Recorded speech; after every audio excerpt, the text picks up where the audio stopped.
from the Hussman School of Journalism and Media at the University of North Carolina at Chapel Hill, covering the full range of Tar Heel athletics. This is Sports Extra. Happy Monday, and a happy Monday it is.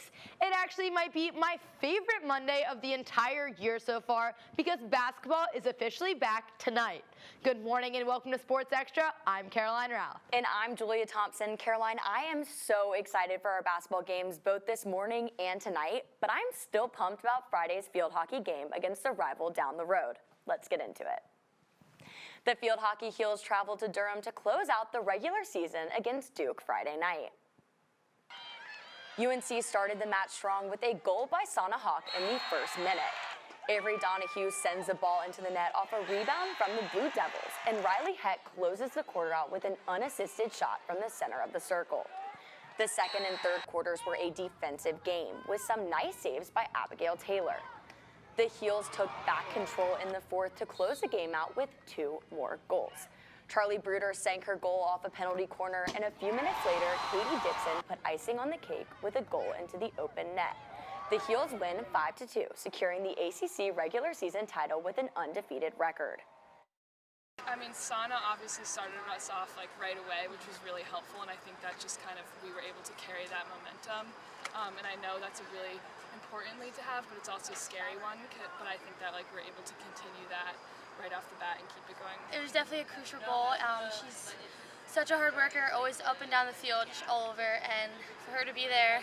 And I mean, we work on rebounds always in practice, and we always are just making sure we're on them, and she was there, and she put it away, and it was a top net goal. It reaches way more beyond just the forwards, and we train drills where we're putting our side mids and our center mids in those scoring positions so that they are comfortable in games when they're put in those positions to finish, and we saw that today.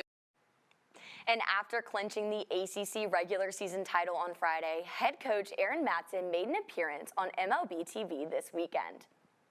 After her boyfriend Ben Kasparias won the World Series with the Dodgers, Matson was invited on the show to talk about her back and forth travel between Chapel Hill and New York, as well as coaching UNC field hockey.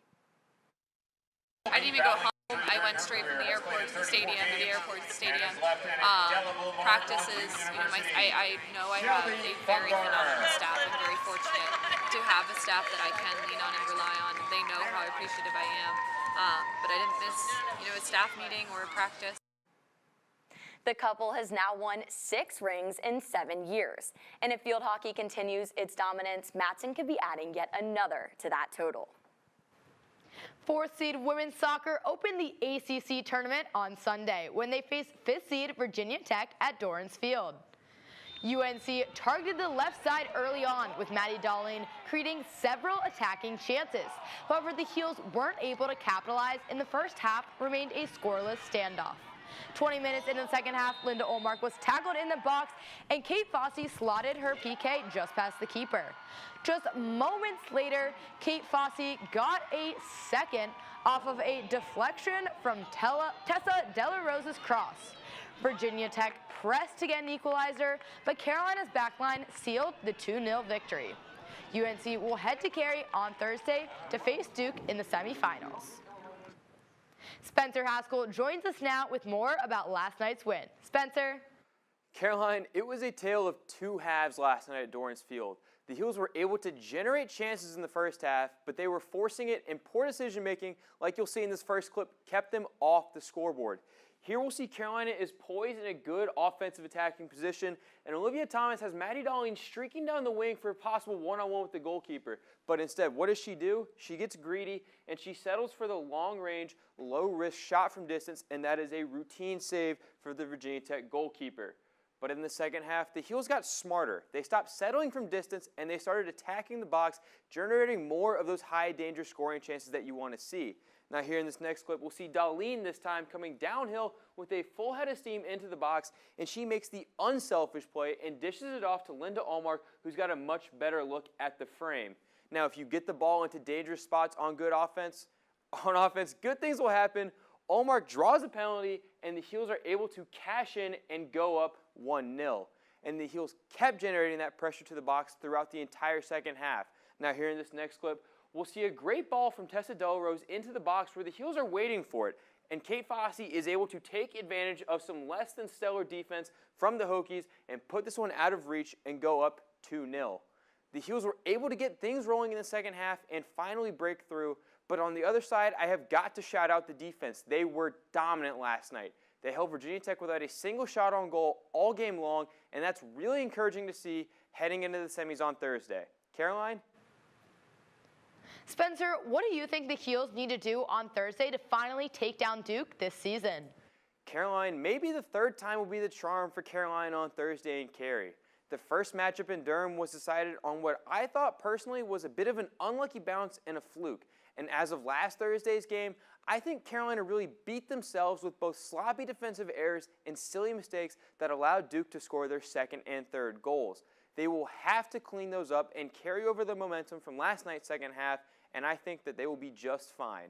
Hopefully the Heels will be able to put it all together this time. Thanks, Spencer. The Carolina men's soccer team concluded their regular season with a match against Boston College on Friday. The game was off to a scrappy start as both teams spent the entire first half fighting for the ball, leaving it scoreless. Despite the Heels' offensive pressure, they struggled to convert on their chances, including a near miss by midfielder Andrew Check and another attempt from Luke Hilly. BC's 1-0 win leaves Carolina's season record at 9-3-4. They began tournament play on Wednesday. Reporter Corey Davis is live at Dorrance Field to give us an update about what's next for the Heels in the postseason. Corey, what is going on for men's soccer this week?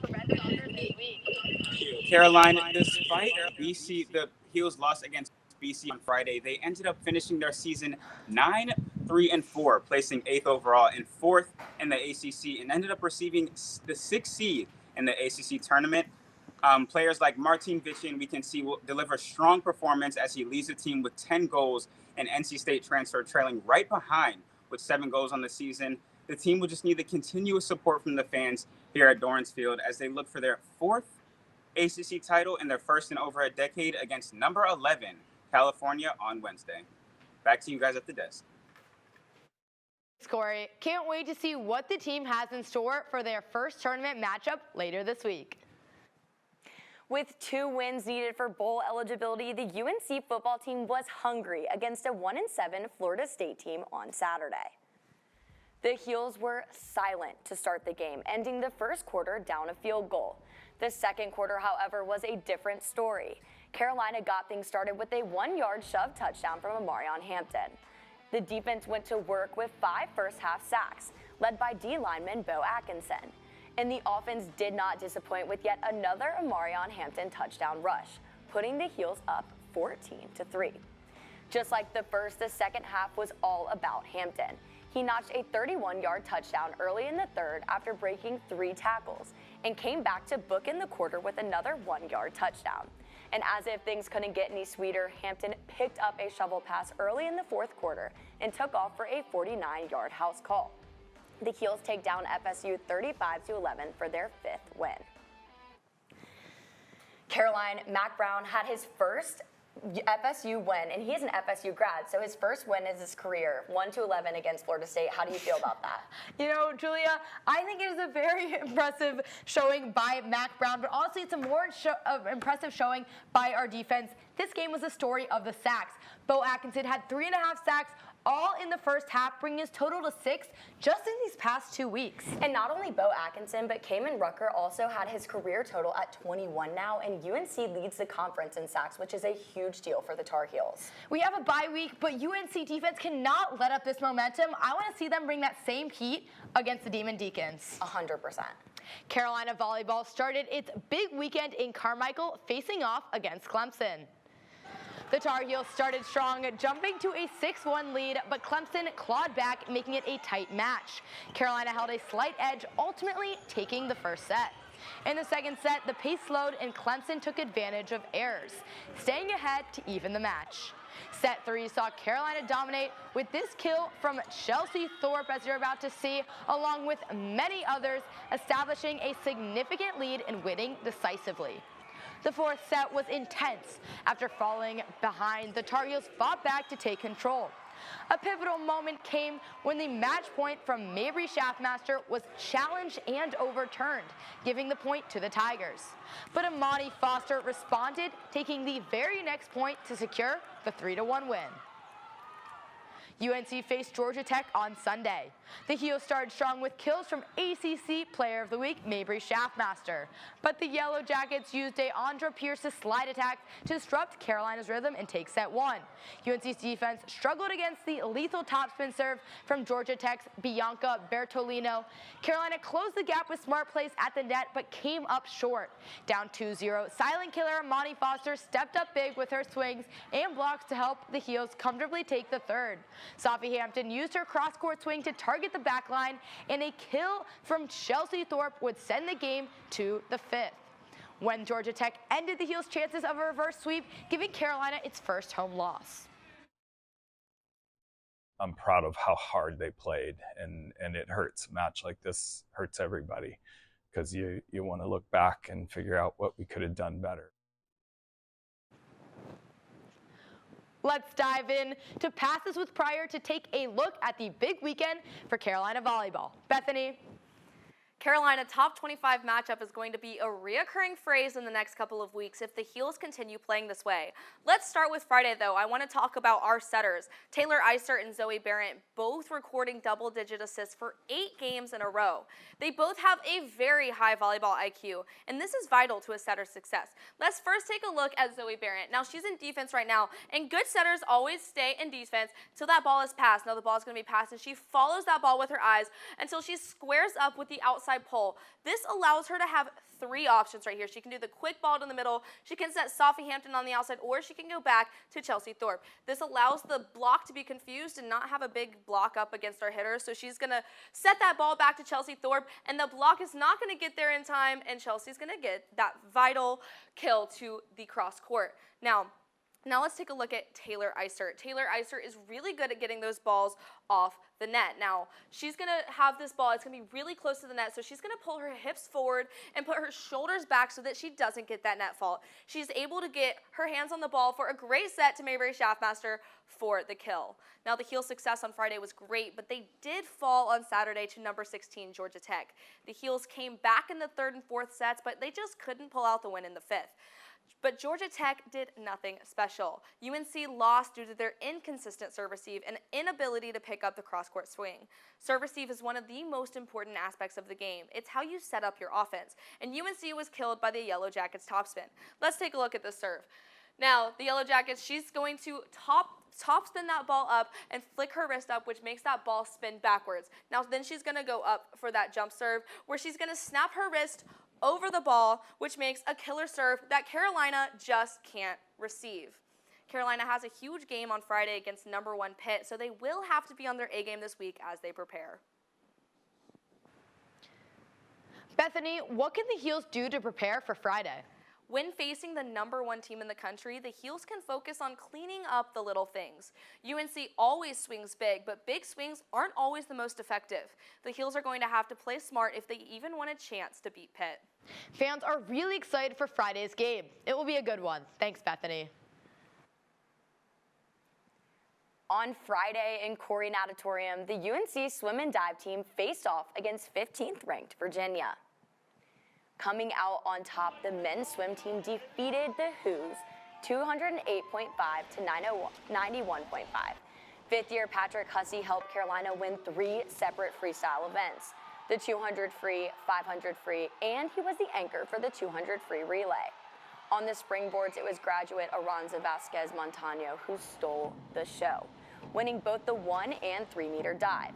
It was a great showing from Tar Heels as they prepare for the mid-season invitational later this month.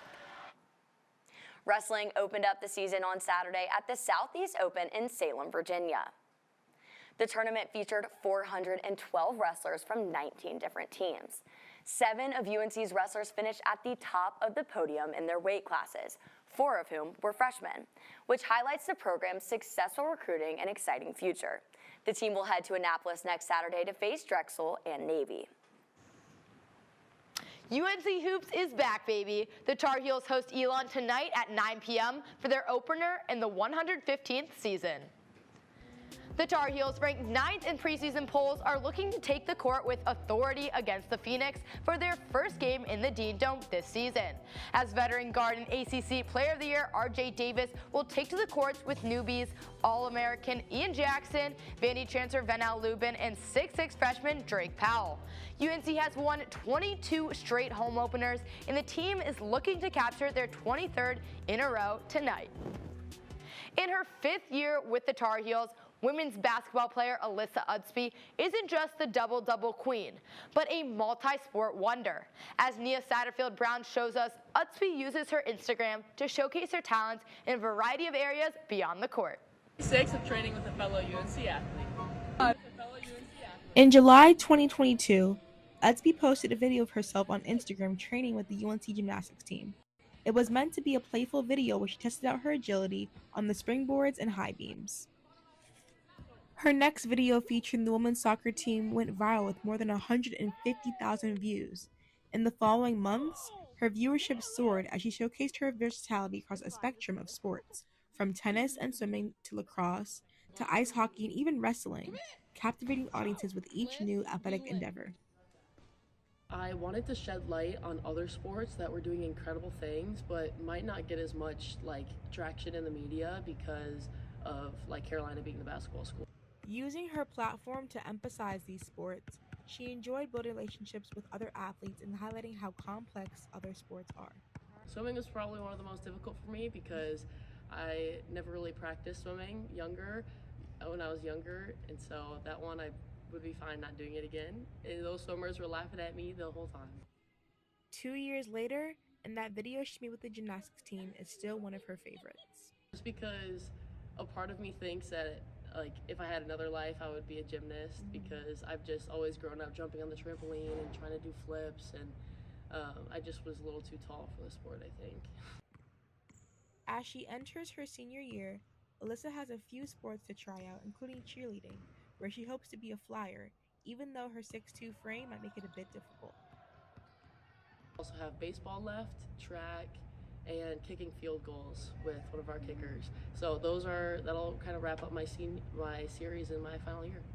Whether it's basketball or baseball, Alyssa is bound to stay on the court this year and maybe find some success on the diamond. I'm Nia Satterfield-Brown reporting. The women's basketball team kicked off the season at 11 a.m. this morning against Charleston Southern. Let's go over to Nia Satterfield-Brown live at Carmichael Arena for an update. It's an energetic morning here at Carmichael Arena as the women's basketball program is hosting their annual field trip day. The Tar Heels are currently up 38-23 at the half, with Maria expecting 5 boards, and Alyssa Utsby has 7 points along with sophomore guard Nia Kelly. The Tar Heels have to do a great job of pushing the defense at the second half, and we're looking forward to coming back to this. Well, we are so excited to see how the game ends and hope the Heels can pull through with a dub. The men's tennis team traveled to Jersey this weekend to compete in the Farnsworth Invitational hosted by Princeton. The Tar Heels faced Rice on Saturday. Carolina won 7 of the 12 matches. The highlight was Logan Zapp and Patrick Schoen's 8-6 doubles win against the Owls. Up next for the tennis Tar Heels is the ITA sectionals this weekend in Chapel Hill. UNC fencing traveled to Durham to compete against the Blue Devils on Saturday. The women's team picked up its first team win of the season, with junior Nicole Maluski adding 3 match wins in epee. The men's team fell 15-12, but junior Nikki Wynn earned a perfect record in saber. It's Monday, which means it's time to vote for your favorite play of the week. First up, we have transfer forward Avery Donahue.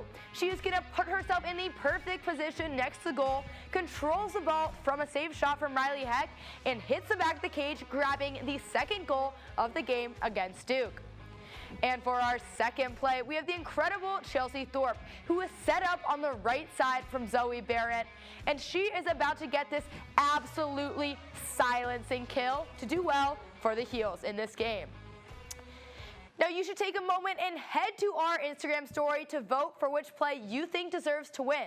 Stay tuned this week because we'll announce the winner on Friday. Now, Julia, honestly, I'm thinking that might be the only important vote we have this week, right? Oh, she's kidding. With tomorrow being election day, you'll have 2 big votes this week to make your voice heard. That does it for this edition of Sports Extra. We'll be back on Friday with a preview of another exciting weekend in Carolina athletics.